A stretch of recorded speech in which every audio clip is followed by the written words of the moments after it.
Negatives तो मैंने आपको बताया कि देखिए इसमें सबसे बड़ी यही है कि हम जो है गए थे हर शोरूम के पास में, लेकिन हम बाहर से ही वापस आ जाते थे। कुछ ज़्यादा खास कंफर्टेबल नहीं है। अगर हम इस चीज़ को लेकर के ही वो देखें तो फिर हमारे पास कोई ऑप्शन भी तो नहीं बच रहा था ना। लेकर के गया हूँ फैमिली को, टूर पे लेके गया हूँ, बड़ी दूर दूर तक भी गया हूँ घूमने के लिए इस गाड़ी से। वो हमने क्या है सामान अपने पैरों में एडजस्ट किया। नहीं देखो वो कोई गाड़ी थोड़े ना है, लेकिन हमारा बजट जो है 11-12 के समथिंग ही था। हेलो भाई, मैं हूं अभिजीत सर, आप सभी का स्वागत करता हूं एक नए वीडियो में। और भाई चाबी देख रहे हो मेरे हाथ में, महिंद्रा की गाड़ी की चाबी है आज, और महिंद्रा की सबसे ज़्यादा रेयरेस्ट यूनिक कार की चाबी है भाई। गाड़ी है अपनी बोलेरो नियो, और नियो का टॉप वेरिएंट है ये। मतलब गाड़ी ना आपको रोड के ऊपर बहुत ही ज़्यादा कम देखने के लिए मिलेगी, क्योंकि भाई ये गाड़ी इस सेगमेंट में आती है। देखो 4 मीटर गाड़ी है, 4 मीटर के अंदर की गाड़ी है ये। कॉम्पिटिशन इसका डायरेक्ट बनता है ब्रेजा से, XUV 300 से, और अपनी नेक्सॉन वगैरह, वेन्यू वगैरह से आप कह सकते हो। उस सेगमेंट की ये गाड़ी है। प्राइस बजट भी उतना ही है इस गाड़ी का भाई, कोई ज़्यादा महंगी गाड़ी नहीं है। गाड़ी आती है 7 सीट्स के साथ, रियर व्हील ड्राइव फंक्शन है इस गाड़ी के अंदर। 1.5 लीटर का थार 4x2 वाला इंजन है इस गाड़ी के अंदर। हाँ भाई, थार 4x2 के अंदर भी आप लोगों को 1500 सीसी का इंजन ही देखने के लिए मिलता है।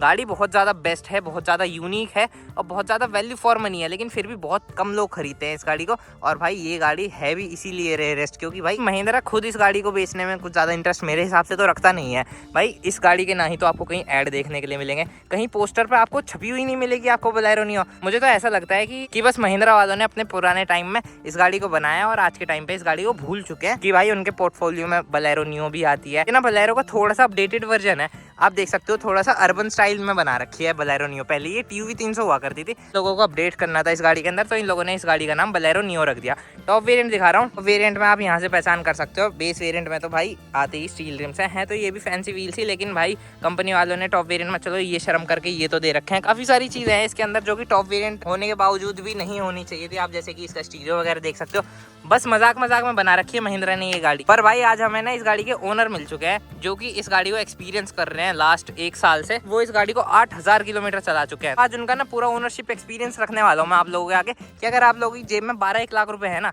तो आप जा सकते हो इस गाड़ी की तरफ। और ये गाड़ी क्यों सबसे ज्यादा यूनिक हो जाती है, और एक अलग ही टाइप के लोगों को टारगेट करने के लिए बना रखी है महिंद्रा वालों ने ये गाड़ी। तो चलो भाई अब इसके ओनर को ही बुला लेते हैं, वही बताएंगे इसकी पूरी राम कथा। भाई अब इसके ओनर हमारे साथ आगे जुड़ चुके हैं। भाई सबसे पहले ना अपना थोड़ा सा इंट्रोडक्शन दे दो भाइयों को। भाई मेरा नाम आकाश है। महिंद्रा की ये बोलेरो नियो आप चला रहे हो। भाई मैं सबसे पहले यही पूछना चाहूंगा, कब ली थी ये गाड़ी?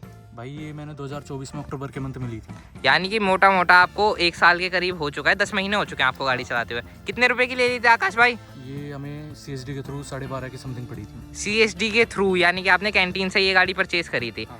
वैसे मैं लोगों को बता दूं भाई 14 लाख रुपए की बैठती है ये गाड़ी, अगर आप लोग वैसे लेने जाते हो ना। N10 वेरिएंट है, इसके ऊपर भी एक वेरिएंट आता है N10 ऑप्शनल। अब भाई 12.5 लाख रुपए अपनी जेब से लगा के आए हो, जेब से 12.5 लाख पे करने के बाद क्या मजबूरी रही कि आपको ऐसी दिखने वाली, मतलब रोड के ऊपर बहुत ही रेयर दिखती है।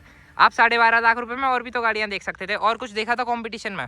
असल में क्या है, थोड़ा फैमिली की वजह से 7 सीटर कार चाहिए थी हमें, इसलिए हमने इसको ज़्यादा आगे रखा। क्योंकि हम मारुति में भी गए थे, अदर कंपनी है नेक्सा वगैरह में हमने देखी, लेकिन हमें 7 सीटर ही कार चाहिए थी। फिर दूसरी चीज़ हमारा क्या है, गाड़ियाँ उसमें महिंद्रा में और भी बड़ी थी, लेकिन हमारा बजट जो है 11-12 के समथिंग ही था। 11-12 के समथिंग ही था। मैं आपसे एक चीज़ और पूछना चाहूँगा भाई, थार मिल रही थी, थार 11 लाख रुपए में बेस वेरिएंट सबको मिल रहा था, आपने थार की नहीं सोची लेने की? थार, लेकिन थार क्या है, थार 2 डोर थी जो बेस मॉडल थी, लेकिन हमें 7 सीटर कार चाहिए थी। मतलब रिकमेंडेशन जो नीड थी वही 7 सीटर की थी। आपने ब्रेजा इसलिए नहीं देखी होगी। हम जो है गए थे हर शोरूम के पास में, लेकिन हम बाहर से ही वापस आ जाते थे, क्योंकि हमें 7 सीटर ही कार चाहिए थी। 7 सीटर मतलब आप देख सकते हो भाई, ऐसे मतलब हर आदमी की अलग नीड होती है। अब भाई को केवल 7 सीटर कार ही चाहिए थी। 12-12.5 लाख रुपए में कुछ 7 सीटर नहीं मिलता भाई। रेनॉल्ट की ट्राइबर आती है, उसके ऊपर विचार नहीं बना के आपका? नहीं देखो वो कोई गाड़ी थोड़े ना है। चलो उसे साइड हटाते हैं, इसके ऊपर आते हैं। इस गाड़ी के अंदर आप लोगों को ऑलमोस्ट सारे ही फीचर्स देखने के लिए मिल जाते हैं। कीलेस एंट्री है, सेंटर लॉकिंग है, अंदर चल के भी दिखाएंगे गाड़ी के कि काफी सारे फीचर्स है। भाई सबसे पहले मुझे ये बताओ, जैसे कि 12.5 लाख रुपए लगाए, महिंद्रा का आपको एक्सपीरियंस कैसा लगा? नहीं एक्सपीरियंस ठीक है, लेकिन इस गाड़ी के अंदर मुझे थोड़ी एक ही कमी लगी है, इसकी जो अंदर स्क्रीन आती है वो जो है वो उसमें फॉल्ट है, क्योंकि वो कुछ नहीं देती। भाई बात कर रहे हैं इंफोटेनमेंट डिस्प्ले की। अब मैं आपको गाड़ी के अंदर चल के दिखाता हूँ कि इस गाड़ी के अंदर कैसी कुछ इंफोटेनमेंट डिस्प्ले आती है। गाड़ी के अंदर आती है भाई एंड्रॉइड वाली चाइनीज टच डिस्प्ले, जो कि भाई ने चेंज भी करवा ली है। चेंज क्यों करवा ली भाई? चेंज इसलिए करा ली क्योंकि म्यूजिक वगैरह उसमें कुछ प्ले नहीं होता। के अंदर इतने फीचर्स नहीं थे, वो लैग करती थी, यूट्यूब उसके अंदर नहीं चलता था। उस वाले डिस्प्ले के अंदर ना आपका कार प्ले, एंड्रॉइड ऑटो, भाई जो आज के टाइम 2025 में सबसे ज्यादा नेसेसरी है। आपको फिर गाड़ी लेते टाइम ये नहीं लगा क्या कि ये तो आउटडेटेड गाड़ी हो चुकी है, इसमें तो कुछ फीचर्स नहीं आ रही, ऊपर से आप टॉप मॉडल और ले रहे हो। अगर हम इस चीज को लेकर के ही वो देखें तो फिर हमारे पास कोई ऑप्शन भी तो नहीं बच रहा था ना। फिर आपके पास 7 सीटर का ऑप्शन ही नहीं बचा था। अब भाई एक बार पीछे आओ, इस गाड़ी के अंदर आप लोगों को कुछ ऐसी वाली 7 सीटर की सीटिंग देखने के लिए मिल जाती है। आकाश भाई एक बार बैठ के दिखाओ इसके अंदर। भाई देख सकते हो आप, इस तरीके से इसके अंदर चढ़ के 7 सीट्स आती हैं इसके अंदर टोटली। अब देखो आकाश भाई, जैसे आप बैठ चुके हो और यहीं पे चलो आकाश भाई के साथ मैं भी बैठ जाता हूँ। अब आकाश भाई देखो, जैसे कि हम दोनों बैठ चुके हैं इस गाड़ी के अंदर, अब ये 7 सीटर हो चुकी है पूरी गाड़ी। आगे भी 5 बंदे बैठ सकते हैं, पीछे भी हम 2 बंदे बैठ चुके हैं। लगेज कहाँ रख के लेके जाओगे? देखिए लगेज यहाँ जो भी है, हम कई बार मैं लेकर के गया हूँ, फैमिली को टूर पे लेके गया हूँ, बड़ी दूर दूर तक भी गया हूँ घूमने के लिए इस गाड़ी से। वो हमने क्या है, सामान अपने पैरों में एडजस्ट किए।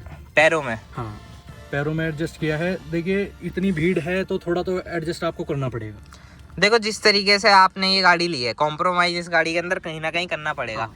आप 7 सीट्स के मजे ले रहे हो 12 लाख रुपए में। बिल्कुल। मतलब आधे लोगों को तो पता भी नहीं है कि बोलेरो नियो जैसी कोई गाड़ी आती है, 7 सीट्स का ऑप्शन देती है आप लोगों को। उसके बाद आपको थोड़ा बहुत सामान पैरों में रख के ले जाना पड़ेगा। हाँ। भाई एक बात बताओ, गाड़ी का टूर कहाँ कहाँ तक का लगाया है आपने? मैं इससे एक बार मथुरा घूम के आ चुका हूँ।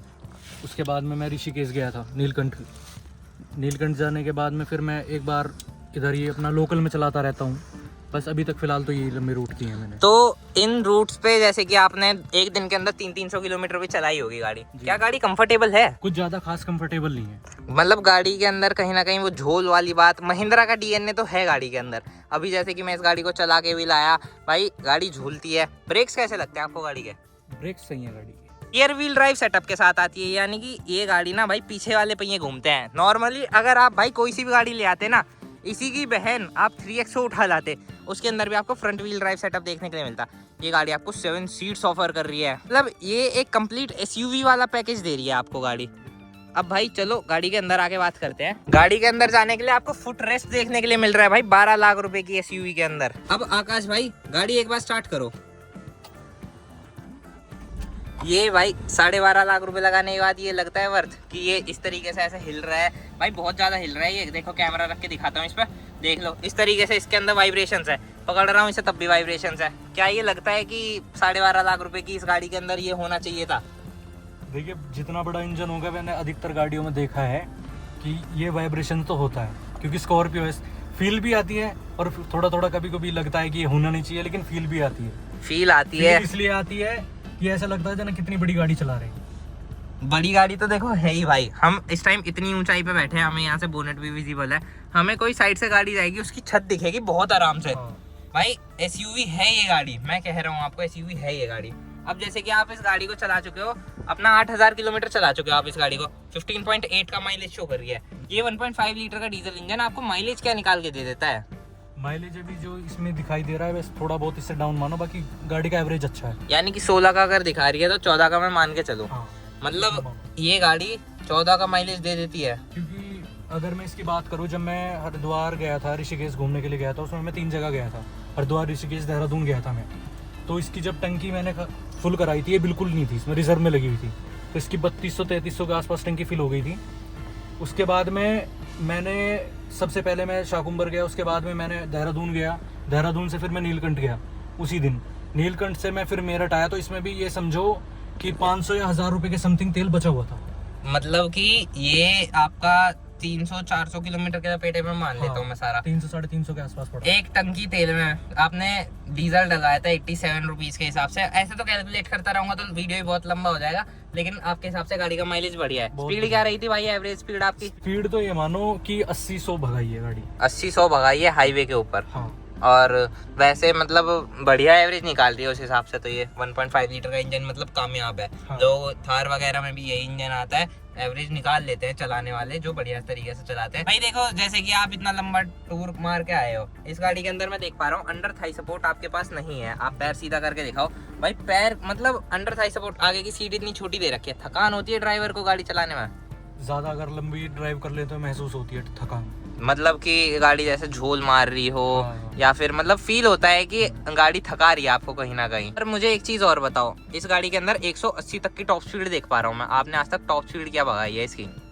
इसकी मैंने मुंबई एक्सप्रेसवे पे जब मैं मथुरा गया था तो मैंने गई थी 110-120 लगाई थी मैंने। 110-120 भगाई थी। गाड़ी का जो स्ट्रक्चर है वो एकदम एसयूवी, एकदम बॉक्सी डिजाइन है। विंड ब्लास्ट, रोड नॉइस कैसी है गाड़ी के अंदर? मतलब बाहर की आवाज आती है भड़ भड़ भड़ भड़? नहीं, बाहर के ऐसी कोई आवाज नहीं आती है। गाड़ी कंट्रोल हो जाती है 110-120 पे? हैंडलिंग कैसी है 110-120 पे? मतलब जम के चलती है रोड पे? रोड से चिपक के चलती है, समझ लो। रोड से रोड पे पड़ जाती है तो ऐसे जाती है हवा की तरह। हवा की तरह, बिल्कुल।